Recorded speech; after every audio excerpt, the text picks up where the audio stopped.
Hi everyone, good morning. Thank you for taking time and join us in this Growing Minds Child and Adolescent Development webinar this morning, jointly organized by Southwest CDC and Fong General Hospital under the Southwest CDC Family Bliss at Southwest initiative. Today's session is the first of the Growing Minds webinar series, which aims to equip you as parents and families with knowledge on children and youth mental health. Briefly, we will learn more about the development of children and adolescents, specifically how parent-child bond influences mental health, the effects of parenting styles on child development outcomes, and brain development throughout adolescence. We've invited two subject experts from Fong General Hospital who will take you through today's webinar. Our first speaker, Dr. Aaron Ming, a consultant psychiatrist at Fong General Hospital. Dr. Ming has worked with and treated children and adolescents with mental health conditions at various hospitals across Singapore over 10 years. Our second speaker, Ms. Jane Wong. Ms. Wong is a case management officer in Fong General Hospital. She is a certified practitioner in therapeutic play and passionate about child and adolescent mental health. After the sharing by our speakers, we will have a Q&A session at the end of the webinar. Dr. Ming and Ms. Wong will select a few questions to address, so we encourage you to submit your questions using the Q&A function that you see on your screen. You may submit your questions anytime throughout the entire duration of the webinar. We hope that you'll find this webinar insightful and beneficial in your parenting journey. Without further ado, I'll hand the time over to Dr. Ming. Dr. Ming, please. Thanks a lot, Charlene. Okay, just give me a while to start my slides.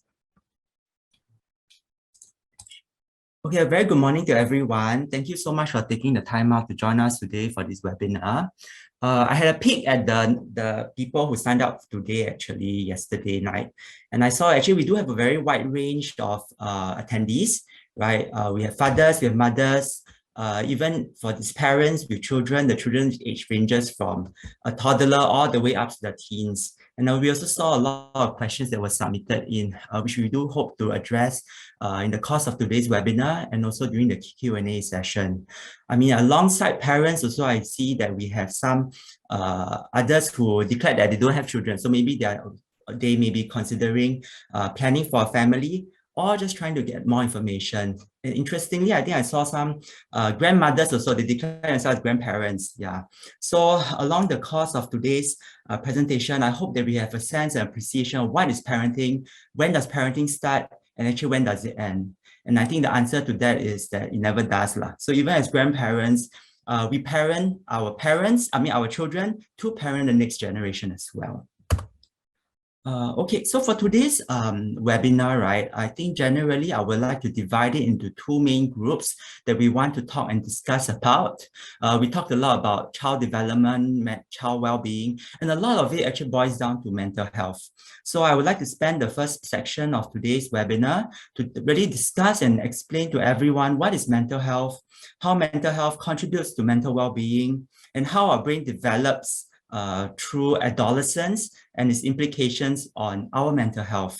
And with that, we will move on to talk a bit about parenting, where we will explain what really is parenting, how our parenting actually affects the mental well-being and mental health of our children, and a general approach to parenting. Over here at Fong, we do see the tail end of a lot of our patients and children who suffer from mental disorders. And so that's also why we really feel it's important that we address issues or look into and develop the mental well-being of our youth early in their development to prevent conditions and disorders from happening down the line. Okay, so the first thing we will be discussing is really understanding what is mental health. So if I would ask you, what is a healthy child? What comes to your mind? So I have a picture over here in the top right corner. You see a boy. I grabbed it off the internet, so it's not my child or anything. Yeah, he's putting out his arms. He looks strong. You see milk. You see apples. You see healthy food. You know, he looks he looks that he is bright and alert. And that is the image we have of a healthy child. We think a lot of the physical aspect of our children. We think a lot about whether they're sleeping enough, whether they're getting the right food, whether they're in school. The background may suggest he's in a school setting. We think of their education, but do we actually think of their mental well-being there and whether they are really truly happy? So mental health really affects how we feel, we think, and we act. And this impacts our day-to-day living, experiences, and function. And mental health isn't really just a biological issue. It has a psychological and social component as well. So what exactly contributes to our mental health? As mentioned, there are three components which I'd like to introduce and explain to you all today. The biological aspects of mental health really concerns our brain chemicals and the brain circuits. So this will be an area of focus, which I will continue to describe down the line during today's presentation. The psychological aspects of mental health really relates to our thoughts, our feelings about the world around us. So it's really about perception of this world that we see and how our thoughts and our feelings will eventually affect our behavior. The social aspect of mental health is our environment, the environment that we create for ourselves, and how this environment can actually affect us. So oftentimes we ask this question, is my child's well-being a product of nature or nurture? Nature being more suggestive of the biological aspect of our well-being, and the nurture being how our child is being raised. So what do you think? Okay, so we'll move on a bit to talk a bit about the biological components of mental health. So the biological components of mental health will include some of the following: the gender of the child. So as children grow up, as they go through puberty, they undergo a lot of changes, primarily also related to gender-specific changes, right? So we have the male hormones, the female hormones, and all these hormonal changes do have an impact on our children. And that's why for some of our parents out there, if you have a boy and a girl, you may notice difference in the temperament, the way they behave, their likes, their dislikes, and how they relate when under stress as well. So gender is a very important component when it comes to the biological aspects of mental health. Another aspect of mental health, of course, includes our physical health, which leads to the next points of potential disability. So children who are born with specific genetic syndromes, conditions such as cerebral palsy, will have a direct impact on their mental well-being. Physical health, I think that one is something that we all are very much more familiar with. And actually our physical health, it has a direct correlation with our mental well-being, given that our mental health really is connected to our brain. And when our physical health is not optimized, when we consider things like diseases, illnesses, nutritional status, all these components will have an impact on our well-being as well. Genetic factors is something that as doctors we are concerned about. Oftentimes when we see our patients, we do see to a certain extent some family history or certain conditions that may be interlinked through the generations. And mental health being another health condition like every other disorders, will have a genetic component when we consider things like diabetes, cholesterol, asthma, which has a genetic component. Mental health conditions actually do have that as well. Interestingly, stress reactivity, our responses to stress, how our body sees stress signals and react to it, which leads to the last point about brain chemicals. All these do have a biological component to it. So in certain extent, we are wired in certain ways,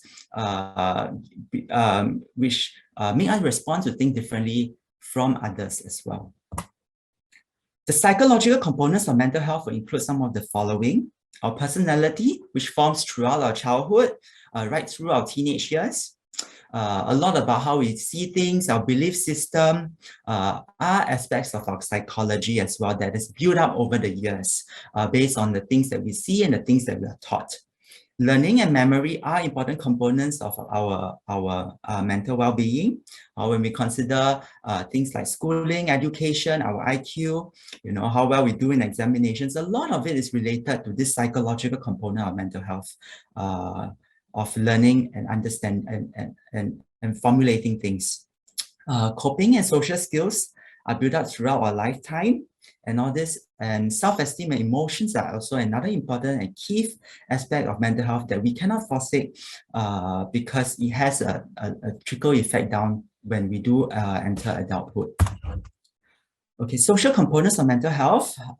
This is when I think we may be more familiar with. As parents, we are often thinking of things like our child's education, whether they are supported, the relationships they form, with their friends, their family, the social economic status, which boils down to the financial ability we have to supplement our children. All these are aspects of the social arm of mental health and will have an impact on the overall mental well-being. Now, with a quick introduction of the biological, psychological, social components of mental health, what an important concept we have to appreciate is that these components actually do overlap and influence each other. So on the right side, you see I have the biological components in the pink color, the blue one on the right side being the psychological and the social components at the bottom. All three come together eventually to form our overall well-being. Things are also not so mutually exclusive. So under biological and psychological arm, together actually they do form our IQ and temperament. So when people ask, am I born with certain IQ, am I born with certain temperament? To a large extent, yes, but the psychological aspects of things also contribute to these areas. When we consider things like substance use, smoking, alcohol, and drugs, there of course is a biological impact of it because these substances enter the brain and can affect the brain structure.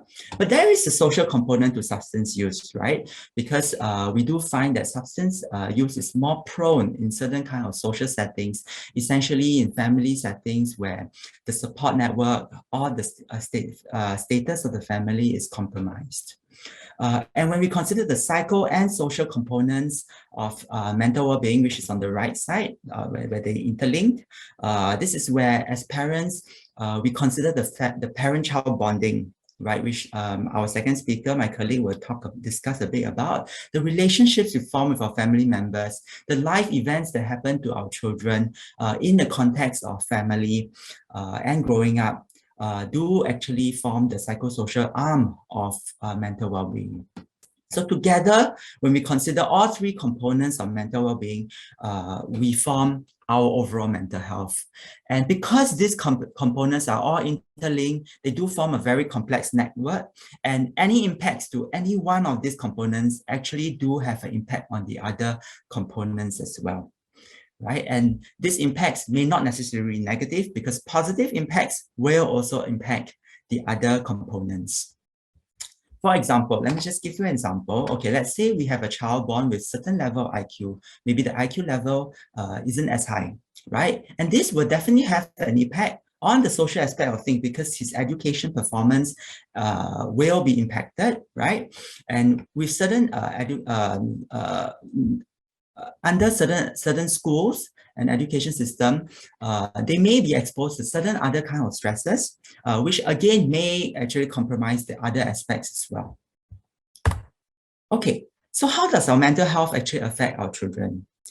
So as I mentioned earlier, our mental health affects the way we think, right? The way we act, the way we feel, and the way we behave. So this will definitely have a direct impact on our day-to-day experiences, the way we interact with others, our psychology, our perception of the world around us, is impact of our performance and our achievements, and the way we can, and this is a direct impact in terms of the schools that we attend and the environment we're exposed to. Yeah, we talked a bit about how the psychological aspects of mental health affects the way we see things. So it affects the way we cope with stress and handle this stress and problems. And if there is significant compromise of mental health, it may lead to problems like mood and anxiety. And ultimately, all this actually does impact the next phase of our life. So we think of children, we think of our role as parents, we are really preparing our children to enter adulthood, right? To be ready to be independent individuals, right? To lead the exciting life ahead. And compromise in any of this, and if we're not able to lay this good foundation for our children, it can actually impact their opportunities in the next phase of life. So on the right side, I mean, I have a picture of more like a Venn diagram, right? Of what it means to have depression and anxiety. Depression being the red circle, anxiety being the blue circle. And what we do find a lot of times in our children when they present with mood problems or anxiety, it's a mixed bag of symptoms. It's never so clear cut. So that's again why symptoms do overlap as well, and they do come together sometimes. Okay, I briefly mentioned a bit about how when our mental health is being affected or compromised, it can lead to mood and anxiety problems, and we ask ourselves why. Right? And what we do find is that there are many brain chemicals in our head that actually control our mood and anxiety levels, right? And these chemical pathways actually do get disrupted when any aspects of mental health that includes our biological, psychological, or social components are being affected. So if you can look at the diagram, the Venn diagram again I have in the middle, just to introduce certain terms. Don't be too worried if you don't remember them. Yeah. Okay. So we have a chemical in our brain called norepinephrine. Norepinephrine is primarily in charge of our alertness, our concentration, our day-to-day energy levels. Dopamine, another important chemical, is involved with our understanding of pleasure seeking, our motivation, what drives us, and our sense of reward system. And on the right side, another important chemical in our brain is called serotonin. And serotonin primarily is in charge of our memory and the way we think. When they overlap, right? So when we consider things like norepinephrine and serotonin, they work together to help us to stay calm. And when it's compromised, when these chemicals are disrupted, they can lead to anxiety symptoms. We cannot remain calm, be over worry, or mood symptoms like irritability. When dopamine and serotonin come together, right, we see, and when it's compromised, we see potentially risky behaviors like aggression, like increased sex-related behaviors, and changes in our appetite. Right. And when norepinephrine and dopamine comes together, as mentioned, norepinephrine is really focused on alertness, dopamine being that of motivation. Together, they do form our attention. And all three chemicals actually work together essentially to form our overall mood state and our overall brain functioning. So the word cognitive functioning refers to the way we think, the way we process information. So all three chemicals are work very closely together and are in any sense interdependent. So the right side diagram seems a bit wordy, so don't worry. I think the main idea, the diagram, I put the diagram here really is to for us to appreciate that how environmental exposures, genetics, the biological factors, the psychosocial factors, right, all come together. They have an impact on certain other inflammatory cells in the body, and this actually affects these chemicals in the brain. So the monoamines, the glutamates are the brain chemicals we were describing, and ultimately all this interplays can lead to mood symptoms like depression. Now, why are we particularly worried about our youth and adolescents? And a lot of this is because in a growing child, the mind is developing. And so this makes the child a lot more vulnerable to these changes in the brain. And when these changes occur too frequently, it may unfortunately lead to further long-lasting effects to the brain. And with that, I'm going to come over to the second part of my talk, which is really to help us to appreciate a bit about brain development, specifically related to the brain development of our youth, and ultimately how this brain development actually affects our children and what is the real implication of all this. Okay, so this component may end up being a bit a bit taxing because I think I may throw in some jargons, but don't, again, I'd like to remind the audience, I say, don't be too worried about all the specific parts of the brains. I'll try my best to explain them in terms that we can all understand, and if there's any questions, I mean, feel free to also leave the questions and I will try to address them. I managed to also pick in at some of the questions that were sent in by the audience, and I do feel actually understanding this aspect our brain, of how our brain develops in the youth can actually address a lot of questions that were already asked. So please don't tune out entirely also during this section, because I do find it quite useful as well. Now, okay, so the picture you see on the right really is, it's a picture of our brain. It's a coronal view of the brain. So if it essentially means that we are slicing, if we were to do a brain imaging and we slice the brain down this way. Oh, sorry, I think I meant sagittal view of the brain, right? Sagittal view should be this way. Apologies if I got the terms wrong. Yeah, so it's a cut of the brain from this direction. This is actually the front part of the brain, and this is the back part of the brain. Oh, okay, yeah. We will be revisiting other images of the brain of similar sections as well. So I think we'll describe more about it later on as well. So what we need to understand is that we have different domains in our brains in charge of different things.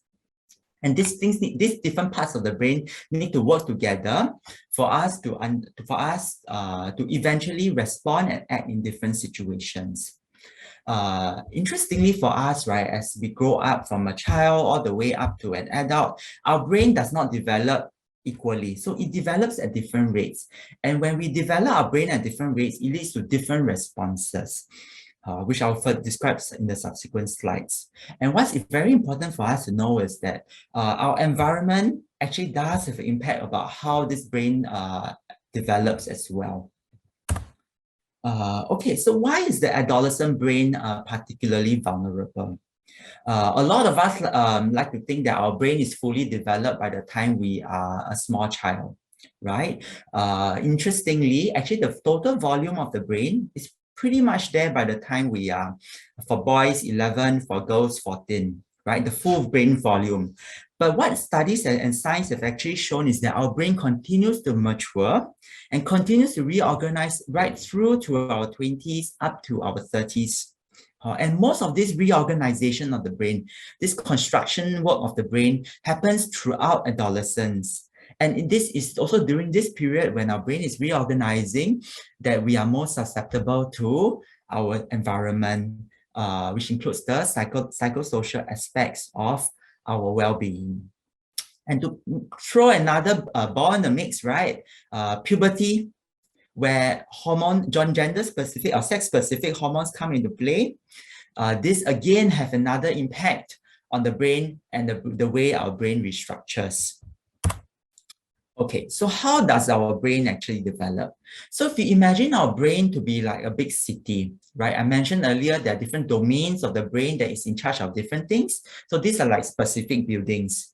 And how these buildings actually communicate with each other is through nerves. So nerves are like roads, right? We have roads traveling from one part of one city, okay, maybe not city, one building to another building, right? These are the roads, and these roads are nerves. So I do have a picture of a nerve here. This very tiny picture here that looks like a plant. So this is a nerve.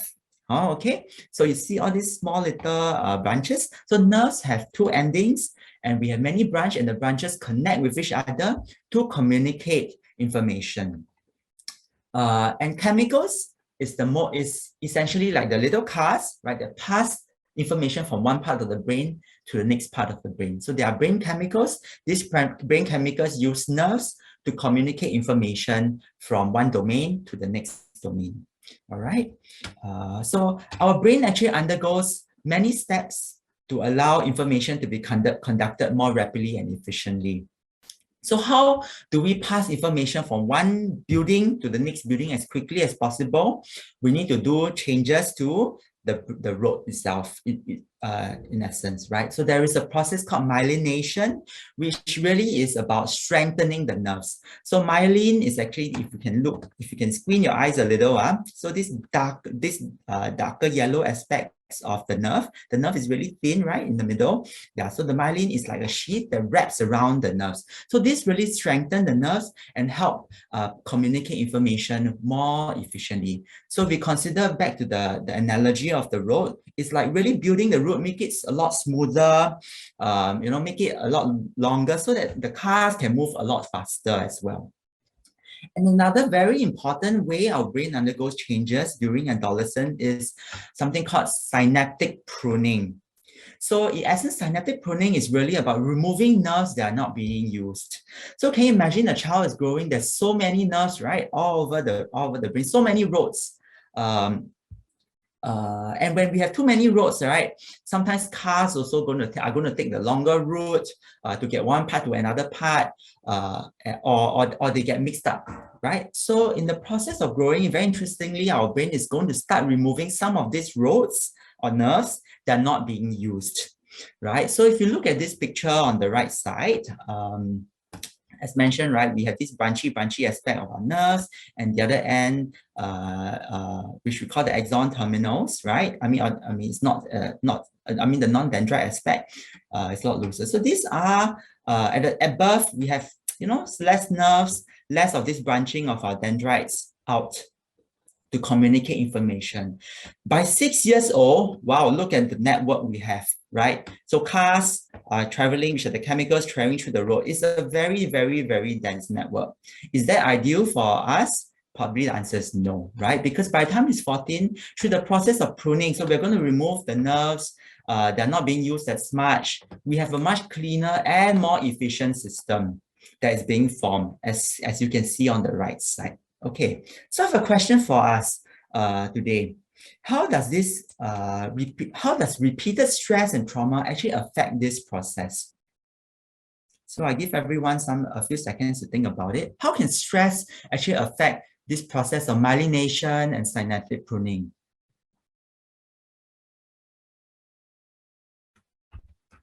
Okay, so I hope you have some time to think about it.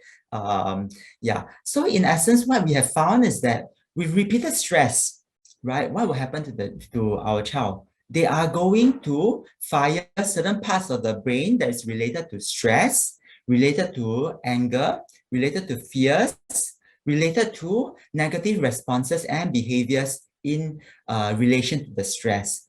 And if these areas are constantly being fired up and being used, what will the brain do? The brain is going to keep and strengthen these road networks because the child or the body feels sense that these are the areas that are being activated more, right? And they are going to remove the other aspects of nerves, which may be more important, like building resilience, you know, I mean, improving the mood, because they're not being used, right? Because the child is constantly exposed to negative emotions, negative behaviors or responses to trauma and stress. And this is why it's important for us to create the right environment for our children, because when certain networks are being formed very extensively throughout the adolescent phase, it is going to be a lot more challenging to rewire the brain thereafter. And on this note, there's also another important, for us, on the idea of myelination and synaptic pruning, it's also important also for us to understand and appreciate why we should actually inculcate and cultivate good practices and behavior in our children as early as possible, because this will allow them a process of strengthening specific nerves, removing and cutting away negative brain channels to promote better behavior and emotional responses as well. Okay, then, sorry, I cannot release. Okay, so this is also another important image. Again, a very scary image because they're going to see a lot of terminology. But I just want everyone to have a sense of appreciation of how exactly do our brain develop. So if we were to have a general direction of our brain, the idea is that the brain develops from the bottom part of the brain upwards, from the back part of the brain towards the front. Okay, so this larger blue diagram, right, we see again a cut of the brain, right, from this way. You see the eyes of the child is here. So this is the front part of the brain. The hairline at the back, right, is the back part of the brain. So the general direction of brain development really is from down, up, and from back to the front, which will be why certain aspects of our child's development is faster than the others. So you may notice that the physical aspects of our children, the physical coordination, which is controlled by aspects like our cerebellum, this part of the brain, is a lot more developed very quickly. You see our children can run, they can skip, they're probably a lot more energetic than us, a lot more athletic than us by the time they're teens. However, aspects of our brain, if you can see the middle part of the picture here, which includes things like the amygdala, the nucleus accumbens, these areas which I will talk about more later is the limbic system, which controls the emotions and motivation, develops a bit later than the physical aspects of our brain. And more importantly, the very important part of our brain that really, I would say, describes a lot about being an adult, being mature, is the front part of the brain, the judgment aspect of the brain, which becomes the last aspect of our brain to be developed. We'll describe more about this in the next few slides. On the right side is another picture to appreciate with new brain imaging, how our children's brain develop. Okay, so this image of the brain is slightly different. So the front part of the brain actually is on the left side here, the right side being the back part of the brain. If you can see how the nerves are growing, what we have here is that neonates, okay, we have this amount of nerve system, right? By the time you're 2, 6, 13, you can see that the middle part of the brain is pretty much by and large more developed than the front part. And the front part of the brain, which I mentioned being the part where we our prefrontal cortex, which is involved in things like judgment, is developed or will continue to develop to the later stages in their 20s. Okay. So I mentioned earlier about 2 structures in the brain, the amygdala and the nucleus accumbens. Okay, so the amygdala is this part of the brain, right, near the center region. Yeah, so this is what we call the subcortex region of the brain as well. The term cortex being the outer layer of the brain and the subcortex being the inner or the deeper layers of the brain. So this part of the brain really controls and coordinates a lot of our emotions, and it's also involved with the chemicals I described earlier, the serotonin, the dopamine, the norepinephrine, which controls our mood, it controls our anxiety levels, and control things like our concentration and our attention. So there are big changes that happens to this system during our growing years. As mentioned, usually the physical aspects of the brain develops first, then the next one we are hitting is this aspect of the brain. We call this the limbic system. Okay, so the limbic system is not just only involved with our emotions, it is also involved with reward seeking, motivation, our impulses, and our aggression. So a lot of this is going on, and sometimes in the process, in fact, oftentimes in this process, right, there is going to be imbalance during the growing years, right? So it's like a building that is undergoing construction. You cannot expect the whole building to be ready like that, right? Certain parts are going to be built first, certain parts are going to be weaker at certain points, then it's going to strengthen. So it's a whole complex process, and it can lead to a lot of imbalances.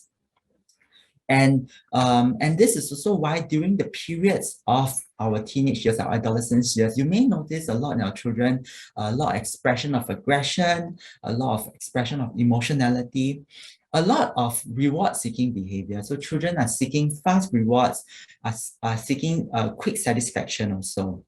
And because they're also very motivated, they may be very interested in a lot of things, socializing, and a lot of it is related to this limbic system and how it's working. Apart from the brain subcortex, now we move on a little to the cortex region, which I mentioned is the outer part of the brain. So as mentioned earlier, the front part of brain really, in essence, is the last part of brain that is developed. And the sensory system, so our sensation, the way we feel things on our skin, right? The motor system, our physical system of our cortex is always developed first. So your kids are going to be able to feel physical sensations. They're going to be running around, hearing things, seeing things very well, right? Before the front part of the brain gets fully developed. And what does this mean? What does the front part of our brain actually do? So our front part of the brain really is, in essence, important to control our behaviors. It's important with planning, and it's important with judgment and assessment of risk, right? And if you were to just look at this right side of the brain, I mean, this picture on the right side. Also, in this view, we are cutting the brain this way, right? We are looking at the brain from the top down, the front part of the brain being in front on the top here and the back being here. We see the difference from 5 to preteens to teens and to the 20 years, the blue parts, right? So the blue parts of the brain are developed at the back first, which we just now mentioned. I mean, control things like our coordinations, other physical aspects of our development. Then, and by the time we are 20s, then only we are really starting to see that the front part of the brain gets fully matured. And this is why judgment, you may notice a lot of times in our children, impulse control really doesn't happen as well in our younger children and our adolescents. And they, in that sense, require time to mature, because it's this front part of the brain that is required for these aspects of functioning. So the question I pose to you, how does this apply to youth?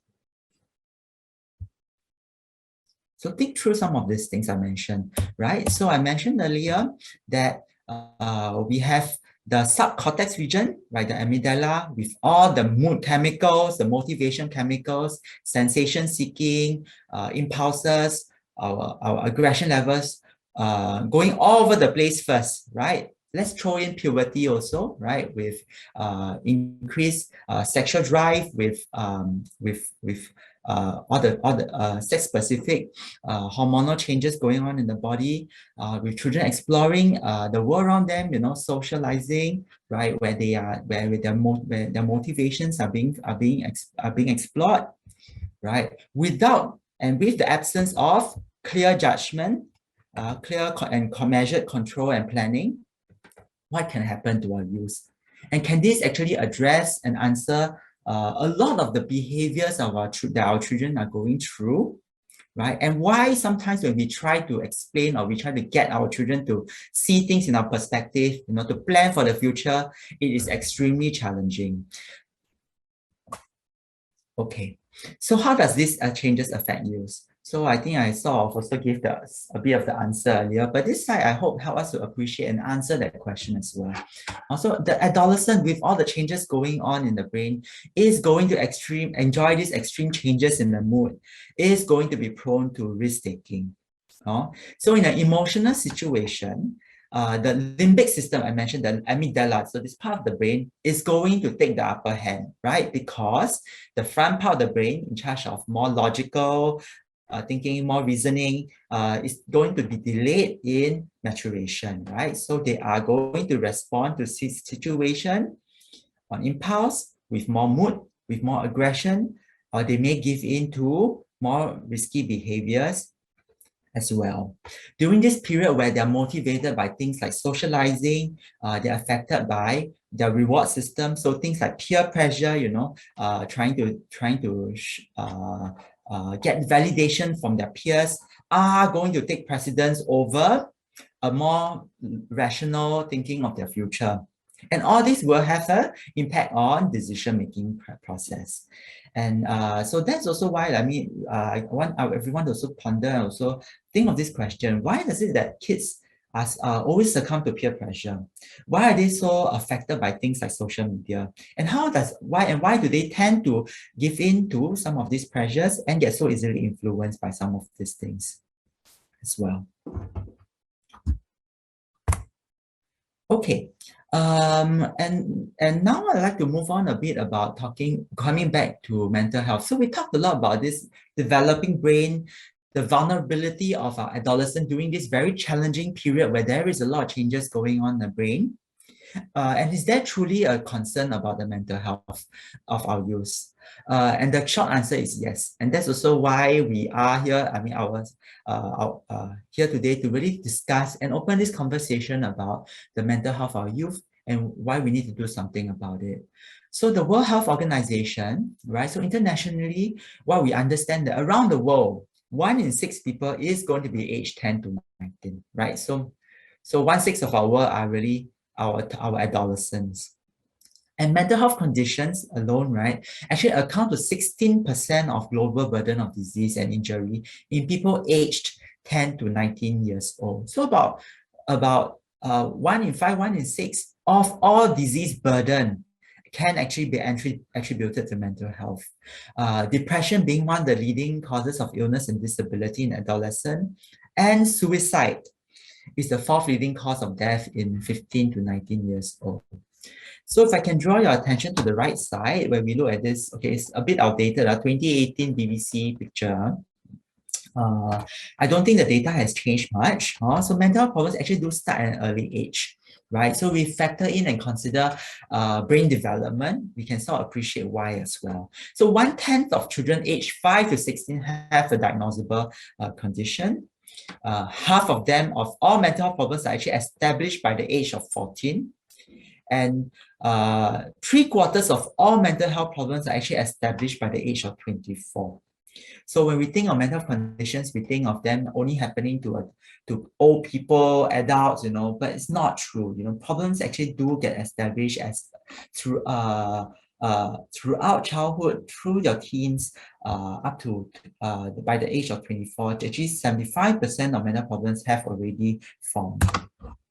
And if we look a bit on local data, we have a very large Singapore mental health study that was done in 2016, and the results are as such. So 1 in 7 between the age of 18 to 34 years old have experienced a mental disorder in their life.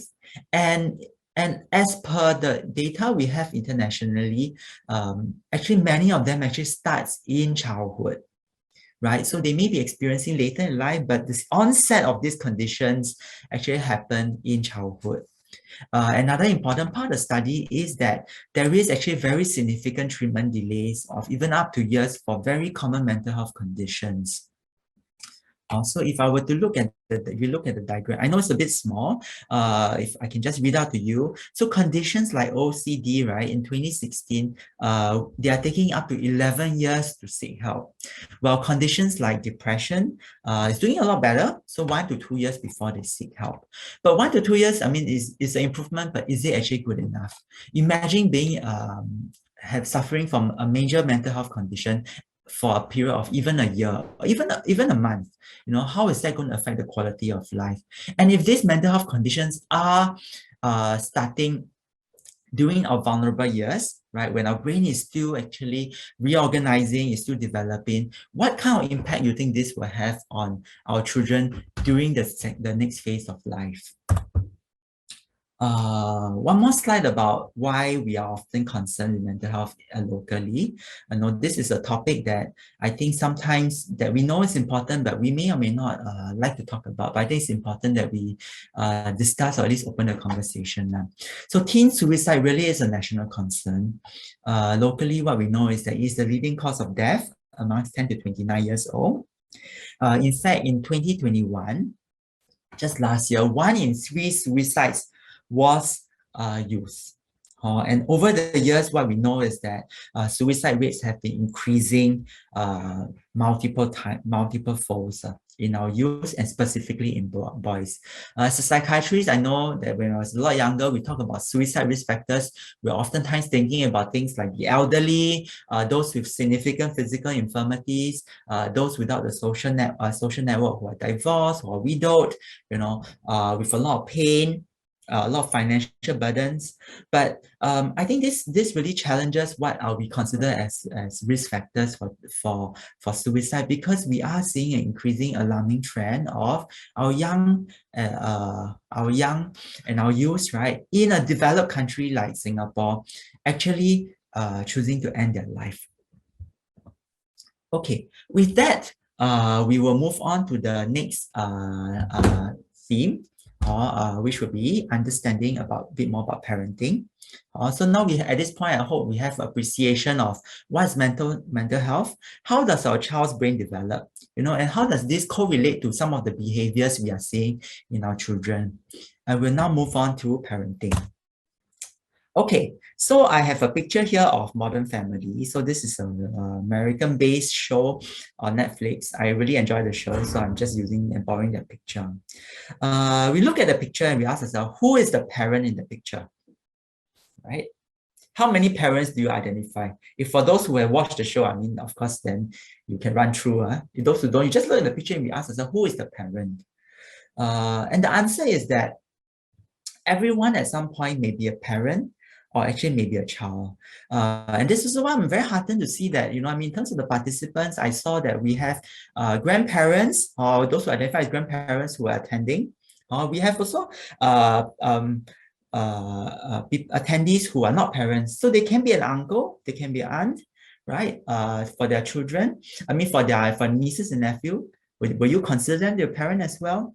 And as parents, as we grow up, are we not a child to our grandparents as well? So, are we not a child to our parents as well? So, everyone at one point is going to be a parent and a child.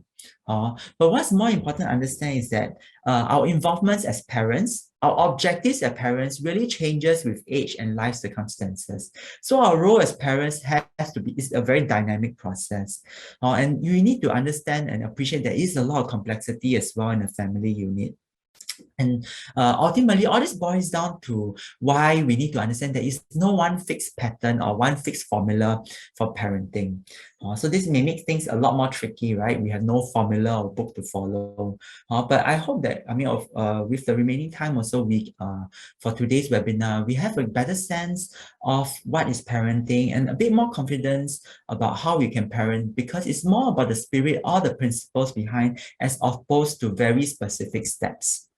Yeah, so the question I pose to you is, when does parenting start? When does it end?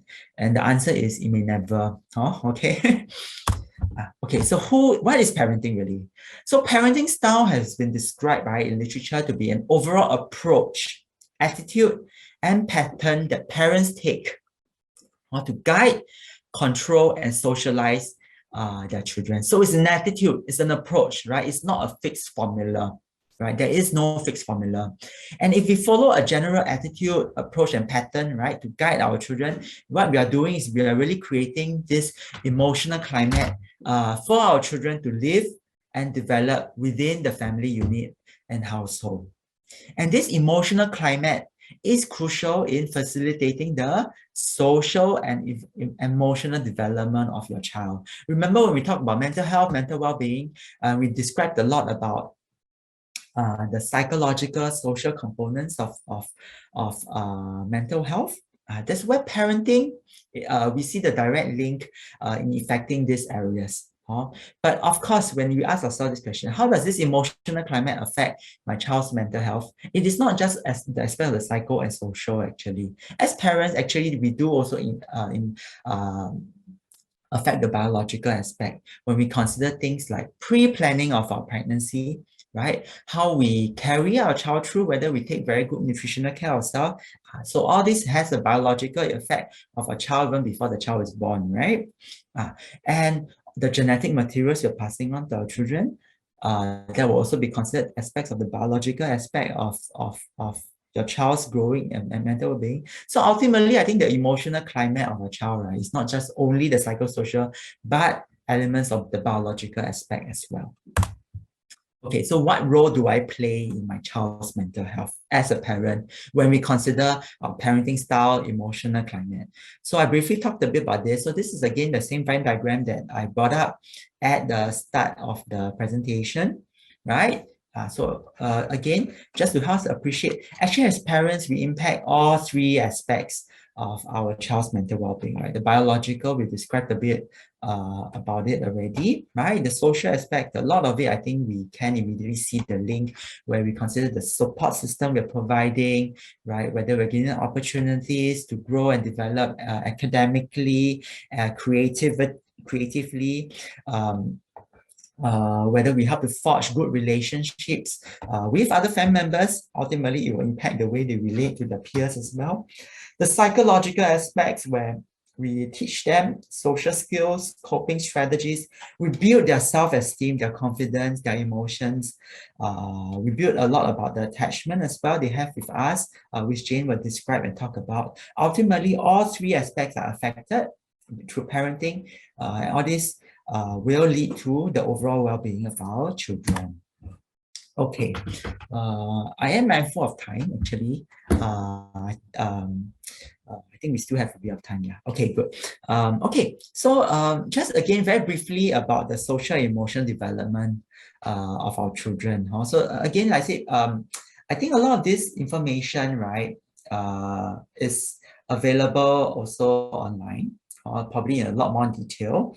But I just want to point out some of the important aspects of development that we need to appreciate, and how as parents, we need to recognize them, because as I mentioned, right, parenting's roles changes with age. The involvement of the parent changes with time based on the needs of the children as well. So from birth to 1 year old, what's going on? And essentially the child is just really discovering the world, and the child is really just noticing emotions. So the child don't really maybe cry, maybe smile, right? But a lot of the things that's action that's going on is the child observing this world around them, observing emotions, observing their own emotion as well. Okay, by the time you're 2 to 3, we are thinking of communicating through emotions. So the keyword is through emotions. And why is that so? A child at the age may not be able to fully express themselves in languages, or may not have learned the tools or skills to do so. So how do children communicate with us? They will communicate with us through emotions. Unfortunately, sometimes these emotions can be anger, can be tantrums, can be crying, because these are the emotions that the child is understands at that point, or is recognizing at the point, and this is how they can best communicate their needs. By the time they are 3 to 5 years old, children actually do make a bit of headway in learning to manage their emotion, and a lot of it is where, as parents, we need to come in to build and support them to learn to manage these emotions. By 5 to 6 years old, they can answer simple rules. They're starting to socialize a little more like adults, right? They're starting to learn, right? And you may see them start going out to spend a bit more time with peers. And what are the impacts of some of these developmental milestones of our children? I just point out and bring up a few of them here. Ultimately, I think what's important is we must create this safe, and the keyword is a very consistent environment for our children. And this actually affects the attachment and bonding we have with our children. Okay, and this is something that Jane will go on to discuss in the second part. Okay. As I mentioned, the earlier stages or phases, children really are only starting to learn and understand emotions. They cannot really communicate the emotions in a effective way that we as adults want them to. So a lot of it is about teaching them strategies, teaching them ways to name the emotions. You can put the emotions in words, explain to them how they are feeling instead of their default method of acting out. So around 2 years old, they're actually learning to communicate with us, but they use emotions as a way of communication. You may have heard the term terrible twos, right? Where they are starting to throw a lot of tantrums. Remain calm, because they are still observing our emotion. They are observing and learning how to respond to negative situations. They are going to learn from you. So staying calm is important, right? And work with a child using simple methods, right? Or simple words to name how they're feeling, and try to get them to explain all this in words as an alternative to acting out.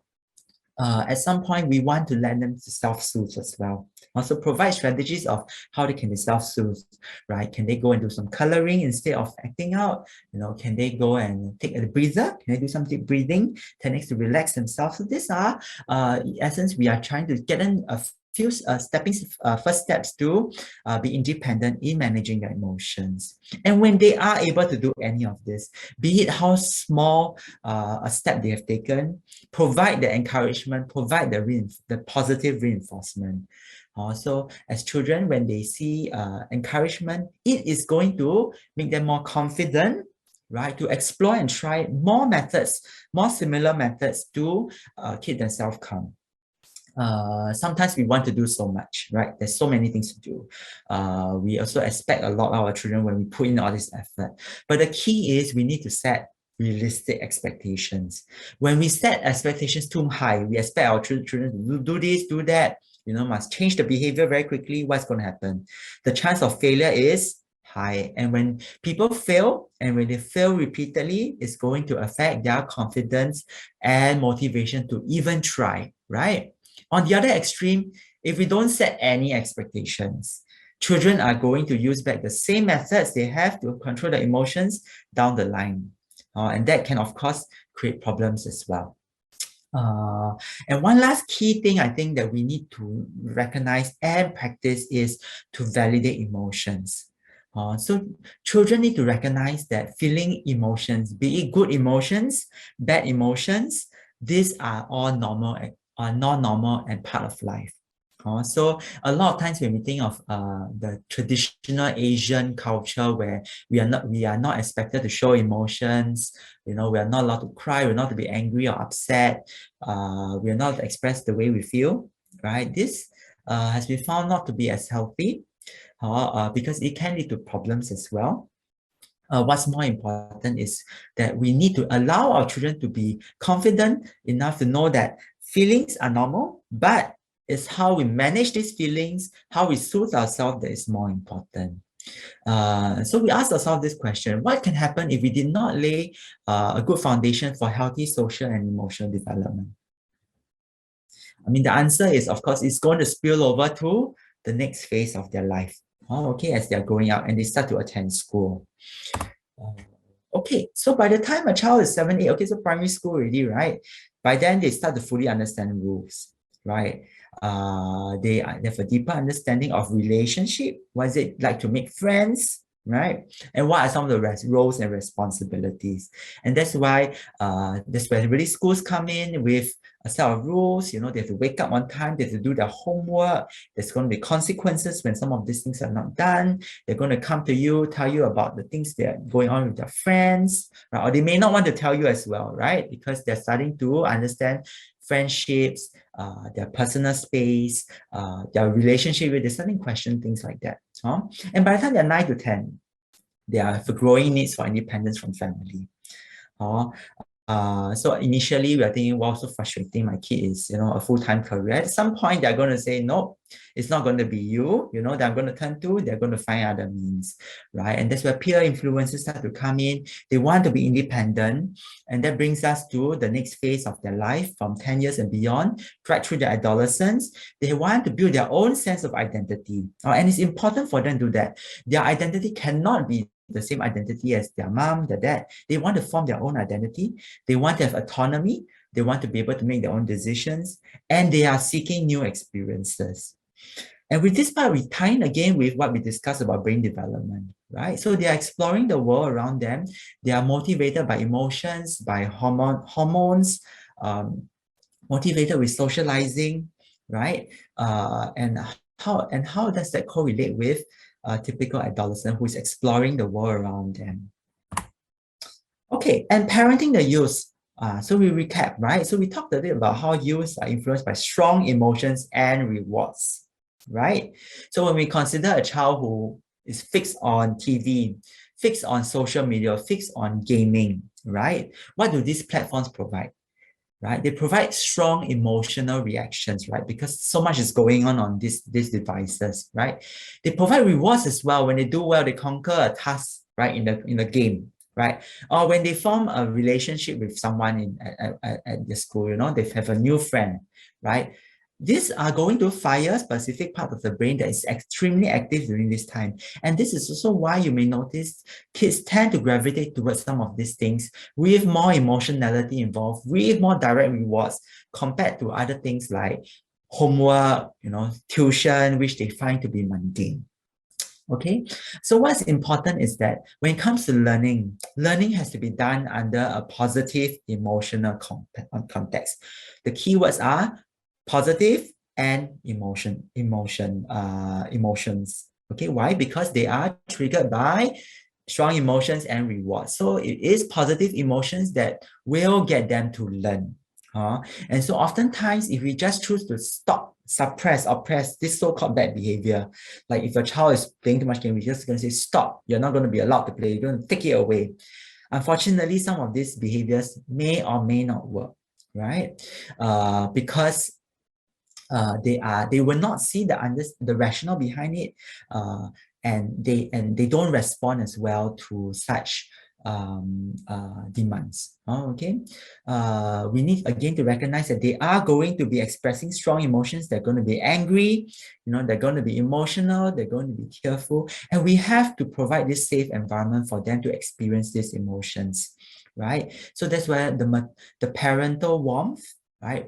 Parents showing that it's okay to express this emotion right from the start when they are children is important in creating this environment, because when youth do not feel they have the space to do so, to express these emotions, they are going to turn to other channels, other places, to express these emotions. And this is again another important reason why sometimes kids want to stay out. They want to stay with their peers, or they want to just be indulged in a virtual world, right? Because it's these platforms that they feel they are safe to express their emotions, or they get the sense of reward from it.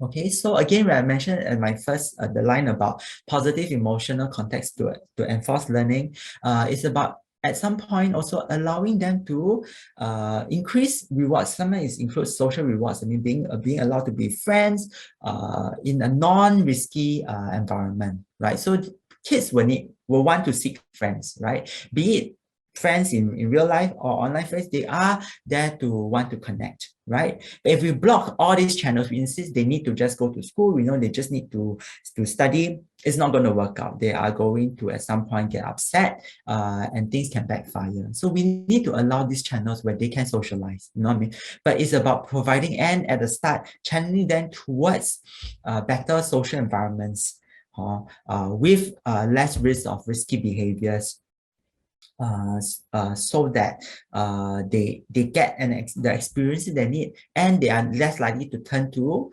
more risky environments, which can lead to more risky behaviors as well. Okay, so why are parenting styles so diverse? Okay, so parenting styles are diverse because they are influenced by multiple factors. So if you reflect a bit about how we parent our children, probably elements of it could be related to the way we are raised. So if you're raised in a certain way, we may choose to use these similar methods to raise our children. Or the total opposite can happen. If you're raised, in a family that we felt was not ideal, we may choose to say that we are going to raise our children in an entirely different method as well. Things like our culture, our religion, our belief system, and our personality will come into play with our parenting style. And there are also factors related to our children that affects our parenting styles. So for parents with more than one child, you may notice that your parenting style for your children can differ, right? And a lot of it can be because of our children's temperament also, and their relationship towards us. This relationship and bonding, I think, is necessary and important for us to build from an early age. And again, I think we'll describe a bit more about this in the next segment of our talk. So children with time are also increasingly seeking autonomy from their caregivers and may not see consequences for some of their risky behaviors. And this is also why we feel the increased need, right, to change our parenting style accordingly when they start to want to spend less time with us, stop listening to us as well. And we are concerned, right? We are rightfully concerned that they may be indulging in behaviors that put them at risk or may not be in the best interest in the long run.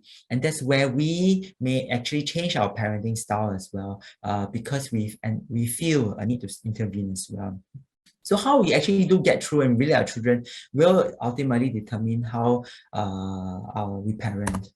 Okay, so family-based, interventionists, psychologists have coined what I consider to be some of about four different kind of parenting styles, right? And I think it's interesting that we also consider a bit about how our parenting style may fall into any of these four quadrants. Okay, so if you look at the left column, we have a style that is a lot more demanding. So we expect a lot more from our children, and a style that there is no limits and boundaries. We talk about how, you know, children put themselves at risk. They may not be thinking of the future, and we need to at some point step in to get them to do things in certain ways, right? So we have the at one end, very demanding and very high expectations. The other end where we are not going to have any limits. Okay, and the top from left to right, we have another way of looking at parenting, where we have a more sensitive, warm, and responsive style of parenting. Responsiveness being very attuned to our children's emotional state, their needs, the way they respond to things, and reacting appropriately to it. To a different end where we have a lot more cold, stern, and punitive way of looking at things. Okay, so if we don't enforce any limits, you know what I mean, but we are fairly sensitive, you know, and responsive to children, that can lead to overly, in the bottom left corner here, permissive parenting style. So you can imagine the parent who sees their young child as, you know, a friend. We are just friends, right? You can allow to do anything. The child probably pretty much have a decent relation with the parent, right? You know what I mean? You'll get along, you'll do everything. But that can lead to potential problems, because when we don't set limit as well, the child is going to do anything they want. And that can includes risky behaviors, right? On the top right corner, we have a different extreme, right? We have this very stern parent, very high expectation, very set rules. It's my way or no way, you know what I mean? But at the same time, not having that sense of warm responsiveness or sensitivity to the child. Yeah, so we have the authoritarian type of parenting style on the top right. So if we find a balance between these two, right? So a parent that is sensitive, responsive to the needs of the child, at the same time equipping the child, right, to make good decisions, setting certain limits, right, and ultimately getting the child to be able to abide by these limits on their own, we have a term, we coined the term authoritative parenting style, which is by right the ideal style of parenting. So the bottom right corner, we have the entire other extreme, which is the uninvolved parent. So this parent is cold, right? There's no sense of emotional warmth, does not respond to the emotions and needs of the child. At the same time, the child, the uninvolved parent doesn't enforce any limits at all. So that will be a different extreme as well. So these four styles are the general kind of styles that's been described by psychologists, by those who are very invested in family units. And we ask ourselves, which part does our parenting style actually fall in? Okay, so on the right side, I took this off online. What studies have shown is that authoritative parenting style, the ideal style, right, actually helps to build a higher self-esteem in our children, self-confidence. They have higher EQ, right, emotional intelligence. They're a lot closer to their parents, and they are less susceptible to negative influences of people around them. While we have the authoritarian parenting style, which leads to lower self-esteem, lower value and behavior. The idea is that you just insist that children have to follow certain rules without them understanding why, without them feeling they are part of the decision-making process as well. They were just made to abide, right? So they get very fearful of making these mistakes as well. So their confidence can be really very much affected. And what we do find that the most authoritarian parenting styles tend to lead to higher incidences of mental health related disorder. Okay. The permissive parenting style, you know, the friend kind of parent, has no boundaries, right? So when you do want to eventually set boundaries, you'll find it extremely difficult. And interestingly also, because of this, there is no clear parent-child roles. The child may not be able to individuate, right? Form his own identity and may have mixed signals when it comes to relationships. So we do find that with permissive parenting styles, some of these children may end up having problems maintaining relationships, and they may actually be less disrespectful of authority, or may end up having problems with schools, with the law, because they never ever learned over the years, right, from the household setting, how what are the limits of what they can do as well. And last but not least, of course, we have the uninvolved, which is basically the worst of all, of both aspects. Okay, so poor self-esteem, no sense of love, high, very, very high, probably I would consider the highest percentage also of mental health disorders when they are neglected. They can be very distrustful as well. Jane, again, will be describing a lot about attachment styles, and that's where the involvement of parents will come in. Okay, this is, okay, my last slide. Okay, so with that in mind, okay, like say if I can draw another diagram, right, about how parenting should look like, probably not a perfect one, right? But if we consider a spectrum from permissive to authoritarian, right, we take out uninvolved, where do we actually draw the line? Where are we in this? And what kind of parenting styles do we strive for? Oftentimes, you may recognize that it is not so clear-cut, right? We are never so clear-cut authoritative. We may be gravitating a bit more authoritative, a bit more authoritarian, maybe a bit more permissive or more authoritative. Along life, you may notice some changes also with the way we parent our children. Yeah. So we ask ourselves this question: what kind of parenting style do we strive for, and does it serve us well in our family unit? Okay, with that, I'm actually done with my segment of the talk. The next segment, I will hand the time over to Jane, who will be describing a lot about this parent-child attachment. I briefly mentioned along in my slides, how forming this parent-child bond is important and what can happen if this bond or this attachment is not secure. Okay, with that, I will hand the time over to Jane. Thank you very much. Thank you, Dr. Aaron, for the wonderful presentation. Let me just share my slides. Yeah, thank you all the audience as well for spending your Saturday morning with us. We thought we would just zoom in this part to really help. Maybe it will be helpful to help us understand a bit further, like the daily interaction between the parents and the children. So attachment theory is a well-established theory that is often actually quite underrated in the role it plays throughout the childhood and beyond. The concept of attachment was first proposed by John Bowlby more than a few decades ago to describe the biological function, the emotional connection between the parent and the children that's essential for survival and development. So it has been widely supported by an extensive amount of research in both Western as well as in Asian contexts. So when the infants are under condition of stress, such as illness, unfamiliar environments, and being left alone, they direct a certain behavior towards their parents to gain protection and safety. So not sure if you still remember, when your baby first smiled to you, we feel that this biological pull to their child, and according to attachment theory, the infant biological mirror our glee and happiness and drawing us even further. That's how the connection is created. That makes us, as a parent, more likely to protect the infant from dangers. So meaning to say that responding quickly to a baby's cries is the best way to show them that they are safe and loved. It should not be confused with spoiling, like what we often hear from our grandparents or old generations. So when they are sick, upset, and distressed, they need to know that someone is there for them.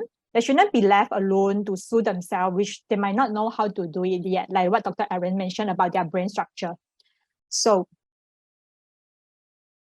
how do they actually communicate their needs when they have limited ability in their speech? So they have to kind of figure out ways to get our attention, to let us know that what's their needs from the attachment figure. So it can be the caregivers. Most of the times are the parents, the father, the mother. Sometimes it's a grandparent. Sometimes it's the domestic helper in the family. Or sometimes it could be like the other family members. Yeah. So they have typically two ways. And like what we usually see and what we find is quite difficult and challenging sometimes. Like they cry, they shout, they scream. But what they're trying to say is they're asking a questions like, are you there? Am I safe? Can I count on you? Will I be seen and anyone hear me? So it's through that pattern of attachment, demanding for attention, the child learns to be effective in communicate their needs to the parents. So why is attachment so important, and why are we zooming in into today's presentation? Is that it influences the child's physical, cognitive, and psychological development. It becomes the basis of development of trust or mistrust, and it shapes how the child will relate to the world, learn and form relationship throughout the life. A felt sense of being able to depend on a loved one actually creates a secure base, which is a platform it helps her to move out into the world, to take risks, to explore, and to develop a sense of competence and autonomy. When the child first started to crawl and walk, they will get a bit further and further, but usually they will kind of turn back and check and look at us and see, are we still there? Are we watching them, and are we keeping them safe? And as if they're saying like, I'm free and exploring now, but I want to make sure that you're still there, because if I need help, I have to know that you will be you will be for me. You'll be there for me. Yeah. So children can develop secure attachment with more than one important adult in their lives. Sometimes when, especially when they're spending so much time in school, in student care, in childcare. Yeah, and attachment is the first way that children learn to organize their feelings and their actions by looking to the person who provides them with care and comfort. So the child feels seen. They feel that they are heard, that is important. They know that they can count on others and he's worthy of love. And that's how they start to develop their view of themselves based on how the caregiver responds to them. If the parent is responsive, they are able to know that if I have problem, there's this mother or father or auntie that will be present for me. They will be there for me, that I can count on them. And he's worthy to be cared for. He's important person. And this helps to translate how the child views others in the world. And the world is a safe place.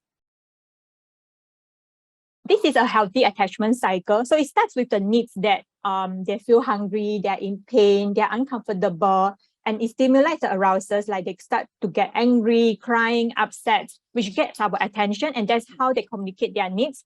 And when their needs get met, there's this relief, and that's how they develop trust later. I'm okay, adults are okay, and that's how trust develops, and then later the cycle continues.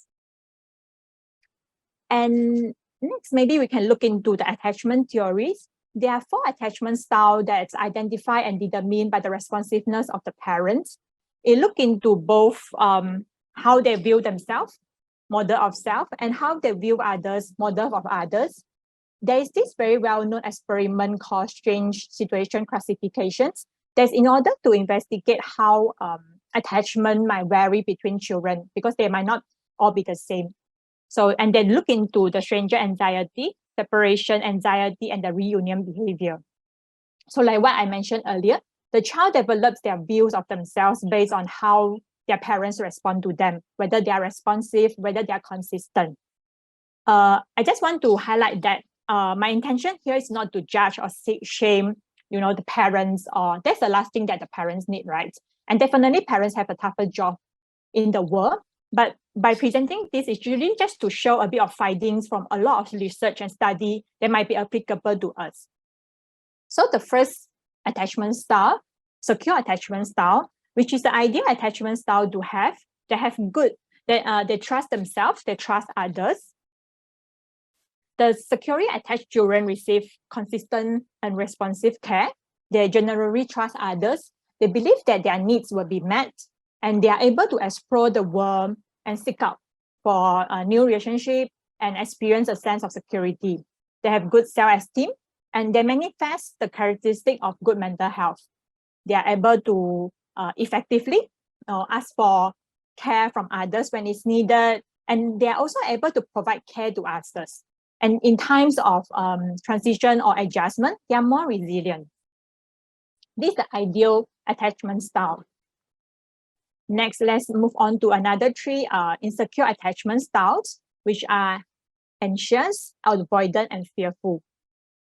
First, maybe anxious attachment style, which they have positive model of others, meaning that they trust others, but they don't trust themselves. They're okay with others, but not okay with themselves. They have low avoidance, high anxiety. So children with anxious attachment style constantly anxious that their needs will never be met. They don't trust themselves. They think that others may be more capable of providing care and support, and assume that even if they could, but they may not choose to do so. So that's why they must constantly seek care and reassurance, confirming that people are around, I have help, I can count on others. And this model of self and others often develop from inconsistent or overprotective care during childhood. This inconsistent makes it difficult for the children to understand what the parents' behavior means and what kind of response to expect in the future. So in the event, even though when the parent leave, when they come back, the child might resist the interaction with the parents, still act aggressively and push the parent away. And the next insecure attachment style, avoidant, they have positive model of self, they trust themselves, but they don't trust others. So they're okay with themselves, but they are not okay with others. They have low anxiety and high avoidance. They think that the care will never be sufficient or will never be provided at all. So they have to kind of turn inward and to count on themselves. These are generally quite logical person. They prefer not to tune into their emotion and to avoid appear vulnerable or possibly even being shamed for dependency.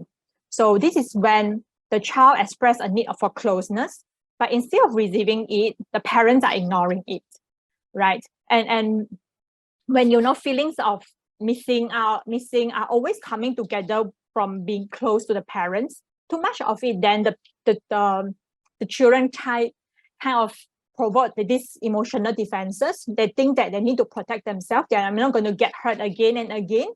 And in the brain itself, that it just numb out the children's feelings and then tune out with the person or detach from the relationship as a protection. Yeah, so a lot of times these parents, caregiver, they are with the child, they are physically together, but when the children are being more emotionally needed, for example, they're crying, they're shouting, they are yelling, the response that they got is no one see them. No, it's not heard. No one attends to them. No, their issues are not addressed. So sooner or later, this cycle, still remember the healthy attachment cycle that I mentioned earlier. So when there's a need, they trigger the trying to communicate the needs, but it's not heard, it's not met. So sooner or later, it kind of develop this insecure attachment style. The last insecure attachment style is fearful. This is when they don't trust themselves and they don't trust others. They're not okay with themselves, they're not okay with others. They have high avoidance and high anxiety. This is actually a combination of anxious and avoidant attachment style, two insecure attachment style. They have difficulty to identify their needs to themselves or even to communicate the need to others. It will need a lot of coaching and guidance to some simple basic emotional literacy and emotional regulation. This is what Dr. Aaron mentioned earlier about this uninvolved parenting style. Or even when they attend to their child needs, they might respond in a negative way. And so that the children might consistently actually crave for the attention of the parents, but at the same time, feeling scared and frightfully respond to the attention. They desire to be close to the parents, but fear getting too attached. Yeah, so not to worry too much. This actually is continuum from, like this secure attachment to insecure attachment. And it can be vary with different attachment figures. The child can be securely attached to this person, but not securely attached to the other person. It really go back to how the person respond to the child needs. And studies show that actually most of our children here are on the left side, which is a secure attachment. Maybe like 5 or 10%, they are in having fearful attachment styles. And attachment style formed during early childhood can actually be brought forward later into adulthood. There are also a lot of study on attachment style for adults. And it can also be modified by corrective experiences, like when the parents have more awareness on their daily interaction, on their impact on their impact of the words on the children, their actions. When there's a change of caregiver, sometimes you notice that, how come my child is more regulated when they are with this teacher? So then when there's a new secure attachment figure form, you started to see that the child might be slowly switched from insecure attachment style to secure attachment style. So meaning to say that maybe it's good that we can also kind of look into how then we raise securely attached children. It goes back to, I simplify into triple C. So first is consistency, like what Dr. Aaron also emphasized just now. Consistency is important because from the healthiest attachment style, attachment cycle, when there's more consistent cycle and the trust being developed, the more secure attachment is being developed. The insecure attachment style are usually developed when there's inconsistent, ambiguous care received by the children. So the children have to know that if they are scared, if they are having negative feelings, or these overwhelmed feelings, lonely, cold, thirsty, hungry, they can come to us and we can meet their needs. The second C is communication, which is, I think we all know about it. It's very important for adult, for children, for old age. And sometimes actually when we talk to the children or adolescent, we heard a lot of, like, I don't need to talk to her. She wouldn't understand. Or the parents would tell us that, I don't need to talk to her one. I know what she's thinking. She must be thinking this way and this way. Yeah, so when the communication is based on, assumption, but not mutual understanding, it's easy to lead to dispute. So as a parent, you should be curious about what they think and find out a bit more from them, from their perspective. So for example, don't assume that they are lazy or naughty, or like it could be many other reasons, like they are tired, they are distracted, they don't feel safe, they are anxious when they decline to be cooperative, for example. And the last C is consequences. Just to reinforce again, healthy boundaries are very important, because when they are too loose in the family, the children have inappropriate power, and control. When the parents are being permissive, the family will be chaotic. Why? Because even though the children call the shots, but deep down they are very terrified of this power and hoping that the parent can come in and kind of take back the control. But if the boundary between the parents and the children are too rigid, all of the power and control lies with the parents.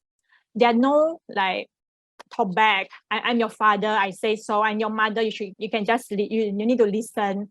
So when there's no real communication takes place between these two circles, children often move into adolescent of withdrawal.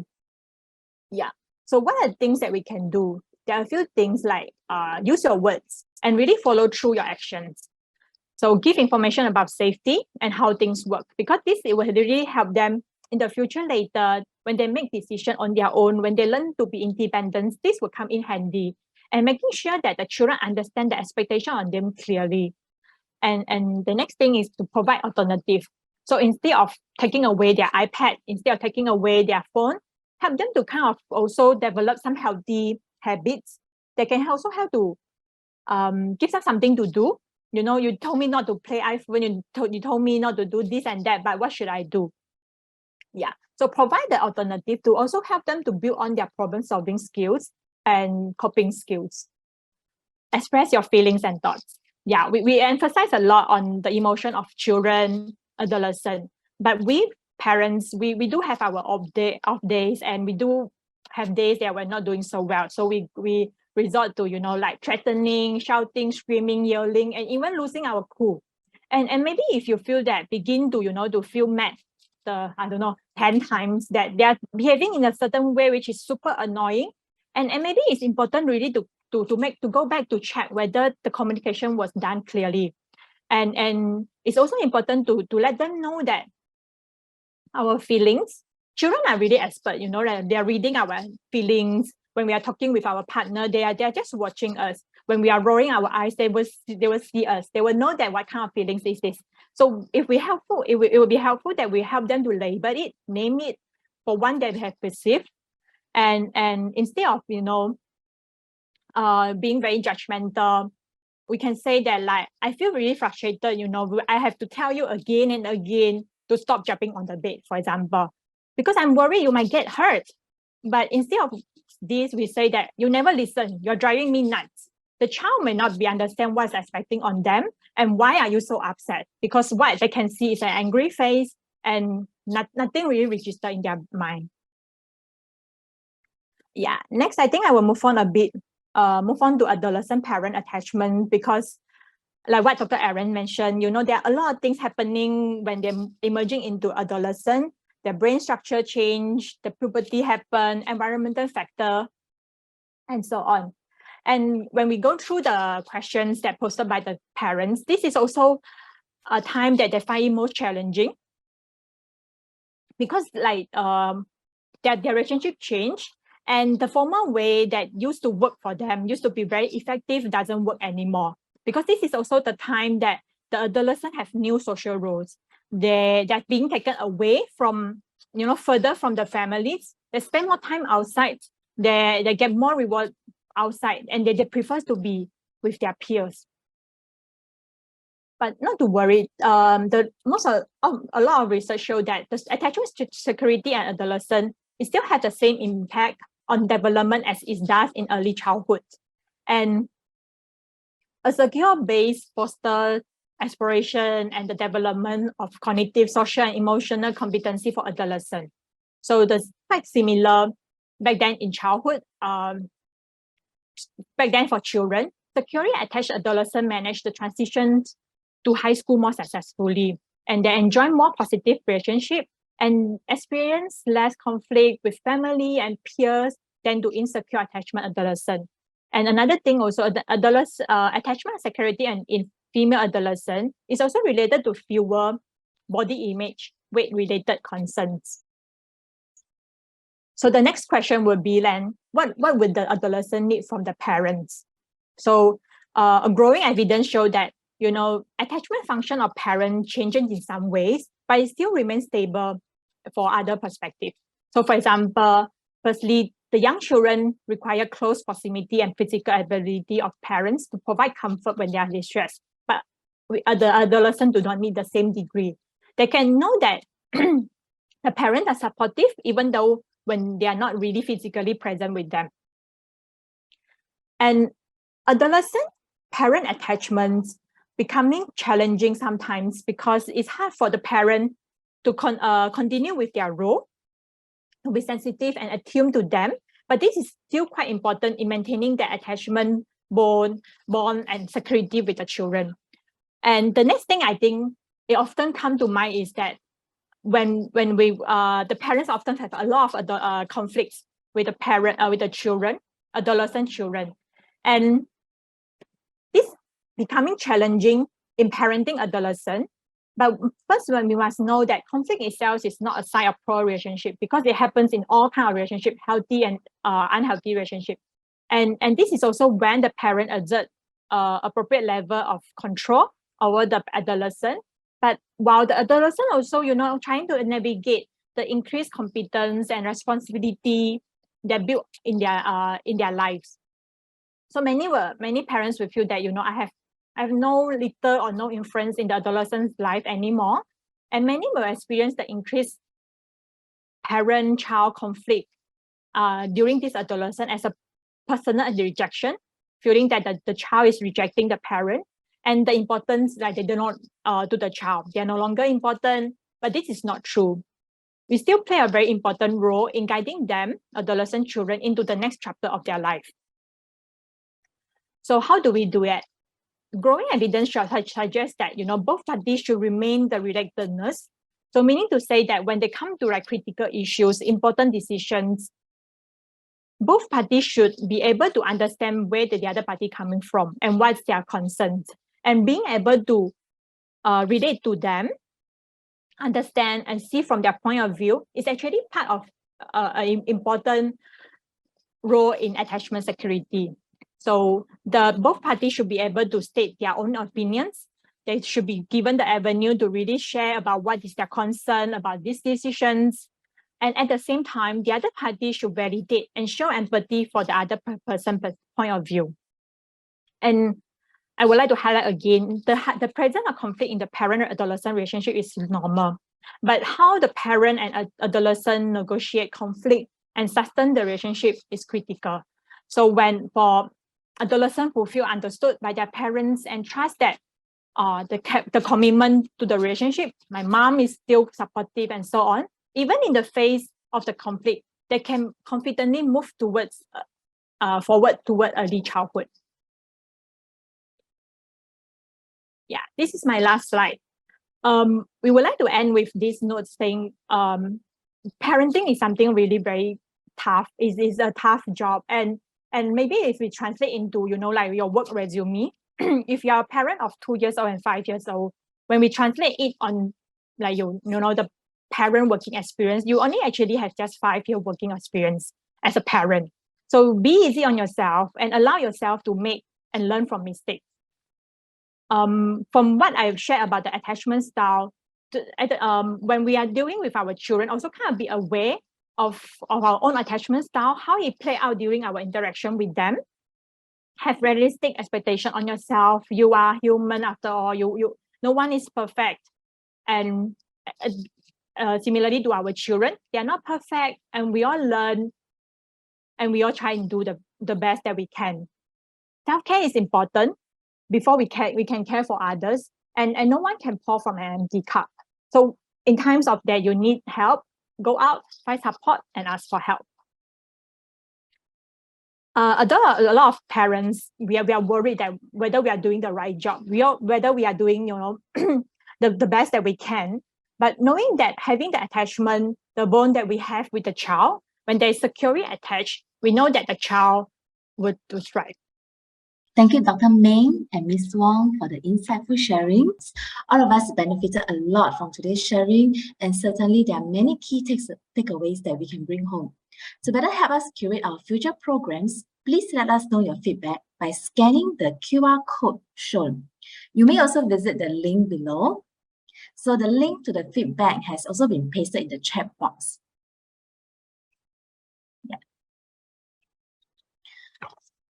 Before we close the session, we also like to introduce the next upcoming webinar titled Growing Minds, Depression, Anxiety and Trauma. This webinar will be conducted on Saturday, 29 October 2022 at the same time, 10 a.m. to 12:30 p.m. In this webinar, you will learn about the common mood disorders and trauma that children and youth face. If you find that your child seems down or anxious, but you aren't very sure what exactly they are feeling, if these are just regular emotions or mood disorders, do join the next webinar. You will also learn about ways to better support your children through such mental health challenges. This upcoming webinar will also be conducted by 2 subject experts from Fong General Hospital, Dr. Irene and Ms. Wong. Do sign up for this webinar if you are interested, and please share with your family and friends. We have flashed the EDM. Okay. We have now come to the end of today's session. Once again, a big thank you to everyone, Dr. Meng and Ms. Wong. Have an awesome weekend ahead, and see you at our next webinar. Thank you very much.